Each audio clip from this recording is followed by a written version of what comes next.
మన నిజమైన శ్రేయోభిలాషులు ఎవరు ఎలా తెలుసుకుంటారు? ఒక కథ చెప్తాను. వెనకట ఒక ఒక రాజు ఉండేవాడు. ఆ రాజుకి ఎంతోమంది చెల్లెళ్ళు, అక్కలు, అన్నదమ్ములు, చాలా పెద్ద కుటుంబం. అందరినీ చాలా బాగా చూసుకునేవాడు. అందరినీ చాలా దగ్గరుండి వాళ్ళ అవసరాలు తీర్చుకుంటూ, అందరితో మంచిగా మాట్లాడుతూ, చాలా ఆప్యాయతతో, అబ్బా ఇంత మంచి రాజు ఎక్కడ లేడని అందరు చుట్టాలు ప్రాణం ఇచ్చేవారు ఆ రాజుకి. అంత మంచి రాజు అన్నమాట. అయితే ఏం జరిగింది, చెల్లెలు పెళ్లి చేద్దామని చాలా మంచి అరేంజ్మెంట్ చేశాడు. నేనే దగ్గరుండి చేయిస్తాను, అన్ని విషయాలు నేనే చూసుకుంటాను. చెల్లెలు అనుకున్నది, అబ్బా ఇంత మంచి అన్నయ్య ప్రపంచంలో ఎవరికి లేరు అనుకున్నది. తనని ఒక చారియట్ మీద కూర్చోబెట్టాడు. గుర్రాలు కట్టేసి దాని మీద కూర్చోబెట్టి, నేను నా బావయ్యని నా చెల్లెల్ని తీసుకొని నేనే వెళ్తానని బయలుదేరాడు. అప్పుడు ఏమైంది, ఒక చిన్న ఆకాశవాణి వచ్చింది. ఆకాశవాణి వచ్చి ఏం చెప్పింది, ఈ చెల్లెలికి పుట్టే సంతానమే నీ సాగు కారణమవుతుందని. ఆ మాట వినంగానే ఏం చేశాడు, అప్పటికప్పుడే చేతిలో చాకు తీసుకొని చెల్లెలు జుట్టు పట్టుకొని మెడ మీద కత్తి పెట్టి చంపేద్దామని పోయాడు. నేను చెప్పే కథ మీ అందరికీ తెలుసు, కంసుడు కథ.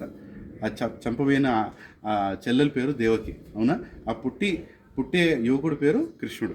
అయితే ఈ కథలో మనం ఏం తెలుసుకోవాలంటే, మనతో పాటు ఇంత మంచిగా ఉన్న ఈ చుట్టాలు, మనతో పాటు మంచిగా ఉన్న ఈ అన్నదమ్ములు, ఈ అక్కజల్లలు, వీళ్ళందరూ కూడా పరిస్థితులు మంచిగా ఉన్నంత వరకు మనతో మంచిగా ఉంటారండి. వాళ్ళ మీదకి వచ్చినప్పుడు వాళ్ళ నిజస్వరూపం బయటకు వెళ్తుంది. ఎందుకు ఇలా అవుతుందంటే, మన మధ్యలో భగవంతుడు లేడు. మనం ఒకరొకరిని సాయం చేద్దామన్న ఆలోచన కేవలం మన పద్ధతులు బట్టి, మన అలవాట్లను బట్టి ఉంటాయి. ఫర్ ఎగ్జాంపుల్, మీరు తాగటం నేర్చుకున్నారంటే తాగుబోతులే మీ దగ్గరకు వస్తారు, తాగుబోతులే మీ దగ్గర ఉంటారు. సో అలాంటి తాగుబోతుల మధ్యలోనే మనం ఉన్నప్పుడు అలాంటి వాళ్ళే మన దగ్గరకు వస్తారు. అది మానేయండి, వాళ్ళందరూ వెళ్ళిపోతారు. మన శ్రేయోభిలాషులు ఎక్కడ పోయినారు? నిన్నటి వారు నాతో పాటు కూర్చొని తాగేవాళ్ళు సడన్గా ఎక్కడ పోయినారు వాళ్ళు? ఏంటంటే ఒక అలవాటుతో పాటు వచ్చిన స్నేహితాలు అన్నమాట ఇవన్నీ కూడా. సో మనం అది అర్థం చేసుకోవాలి. వీటన్నిటికి మనం జాగ్రత్తగా ఉండాలి. నిజమైన శ్రేయోభిలాషులు మనం వేలాడుకోవాలి. ఎక్కడ దొరుకుతాయి శ్రేయోభిలాషులు అంటే సత్సంగంలో దొరుకుతారు. మంచి అలవాట్లు, మంచి పద్ధతులు, వాళ్ళ దగ్గరికి భగవంతుడు సేవ చేసినప్పుడు వాళ్ళ అలవాట్లు మనకు వస్తాయి. మంచి విషయాలు నేర్చుకుంటాము.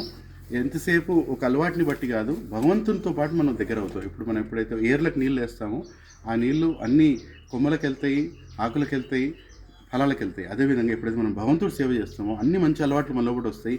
చెడు అలవాట్లు అని పోతే మంచి సంఘం దగ్గరకు వస్తుంది, నిజమైన బంధువుల దగ్గరకు వస్తారు. వసుదేవ కుటుంబానికి మీరు దగ్గర అవుతారు. వసుదేవ కుటుంబం అంటే అందరూ వసుదేవుడితో సంబంధం ఉన్నవాళ్ళు. ఆ సంబంధం లేని వాళ్ళు మన జీవితంలో ఉన్న లేకపోయినా ఒకటే అండి. ఏదో ఉంటారు, ఏదో ఉన్నట్టు ఉంటారు, బాగున్నా అంత మాట్లాడతారు. కానీ ఎప్పుడు కత్తి తీసి ఎప్పుడు నిలబెట్టుకుంటారో ఎవరికి తెలియదు. ఎందుకంటే వాళ్ళ వరకు వచ్చినప్పుడు వాళ్ళు దేని గురించి కూడా సంకోచించారు. మనం కూడా అట్లా కావచ్చు, మన లోపల కూడా చెడుతనం రావచ్చు, మన లోపల కూడా కంసుడు ఉన్నాడు. కానీ దాన్ని ఎట్లా బయటికి తీయాలంటే మనం సత్సంగానికి వెళ్ళాలి. అక్కడికి వెళ్ళిన తర్వాత మనకు అప్పుడు అర్థమవుతుంది, అప్ప ఇంత మంచి మనుషులు ఈ ప్రపంచంలో ఇప్పుడు నేను వీళ్ళతో మాట్లాడలేదే, ఎందుకు ఇట్లా నేను వీళ్ళందరూ కలుసుకోలేదని మనం అప్పుడు అనుకుంటాము. అదేదో ఓల్డ్ ఏజ్లో అనుకోవటం కంటే ఇప్పటి నుంచి మనం సత్సంగానికి వెళ్ళి మంచి మనుషులకు దగ్గర కావాలి.